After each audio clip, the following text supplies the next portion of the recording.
Hi, എല്ലാവരും സുഖാണോ? സുഖാണ് വിശ്വസിക്കുന്നു. സോ കഴിഞ്ഞ വീഡിയോയിൽ നാം പറഞ്ഞ പോലെ എക്സിറ്റ് പ്രോസസ് ഫ്രം സൗദിയിൽ നിന്ന് ഞങ്ങൾ എക്സിറ്റ് പോകുമ്പോൾ ഫസ്റ്റ് സ്റ്റെപ്പ് എന്താണ് ഞങ്ങൾ ചെയ്യേണ്ടത്, എന്നാണ് ഞങ്ങൾ കോൺസെൻട്രേറ്റ് ചെയ്യേണ്ടത് എന്ന് പറഞ്ഞിട്ട് ഈ വീഡിയോയിൽ നോക്കാം. ഫസ്റ്റ് ഞങ്ങളുടെ കോൺട്രാക്ട് പേപ്പർ നിങ്ങൾക്ക് അത് അവർ മെയിലിൽ സെൻഡ് ആക്കിയിട്ടുണ്ടാവും. നിങ്ങളുടെ അടുത്ത് മെയിലുണ്ടെങ്കിലും നിങ്ങൾ അതൊന്ന് ചെക്കാക്കി നോക്കുക. പിന്നെ പേപ്പറായിട്ട് തന്നിട്ടുണ്ടെങ്കിലും അതൊന്ന് നല്ല വായിച്ച് നോക്കുക. അതിൽ നിങ്ങൾക്ക് നോട്ടീസ് പീരീഡ് എന്ന് പറഞ്ഞിട്ട് അവർ മെൻഷൻ ആക്കിയിട്ടുണ്ടാവും. എക്സിറ്റ് പോകുന്ന മുമ്പിൽ നോട്ടീസ് പീരീഡ് എന്ന് പറഞ്ഞിട്ട് മെൻഷൻ ആക്കിയിട്ടുണ്ടാവും.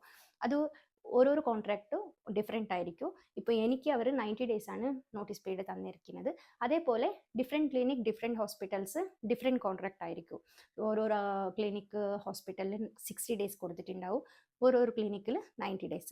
സോ നിങ്ങളുടെ നോട്ടീസ് പീരീഡ് എത്ര ഡേയ്സ് മുമ്പിലാണ് എന്ന് പറഞ്ഞിട്ട് നിങ്ങൾ ഫസ്റ്റ് കോൺട്രാക്റ്റിൽ വായിച്ച് നോക്കുക. കോൺട്രാക്ട് വായിച്ച് നിങ്ങൾ കൺഫേം ആക്കിയ പിന്നെ നിങ്ങളുടെ റിസൈൻ ലെറ്റർ നിങ്ങൾ റെഡിയാക്കി വെക്കുക. റെഡിയാക്കി വെച്ചിട്ട് 90 days മുമ്പിൽ തന്നെ നിങ്ങൾ കൊണ്ടുപോയി സബ്മിറ്റ് ആക്കണം. ഇപ്പോൾ എനിക്ക് ഈദ് ഹോളിഡേയ്സ് ആണ്. സോ അത് കഴിഞ്ഞ പിന്നെയാണ് എനിക്ക് സബ്മിറ്റ് ആക്കാൻ പറ്റൂ. അതുകൊണ്ട് ഞാനിപ്പോൾ 90 days മുമ്പിൽ ഈദ് ഹോളിഡേയ്സ് കഴിഞ്ഞിട്ട് ഇപ്പോൾ പോകുമ്പോൾ ഞാൻ റിസൈൻ ലെറ്റർ സെൻഡ് ആക്കും. സോ ഞാൻ റിസൈൻ ലെറ്റർ സെൻഡ് ആക്കുമ്പോൾ ഞാൻ എങ്ങനെയാണ് റിസൈൻ ലെറ്റർ റെഡിയാക്കിയിട്ടുള്ളതെന്ന് പറയുന്നത് ഞാൻ നിങ്ങൾക്ക് കാണിച്ചു തരാം നെക്സ്റ്റ് വീഡിയോയിൽ. ഓക്കെ, ഐ ഹോപ്പ് ഈ വീഡിയോ എല്ലാവർക്കും മനസ്സിലായിട്ടുണ്ടാവും എന്ന് വിചാരിക്കുന്നു. ഫസ്റ്റ് സ്റ്റെപ്പ് എന്ന് പറയുന്നത് നിങ്ങളുടെ കോൺട്രാക്ട് നിങ്ങൾ ചെക്കാക്കി നോക്കുക.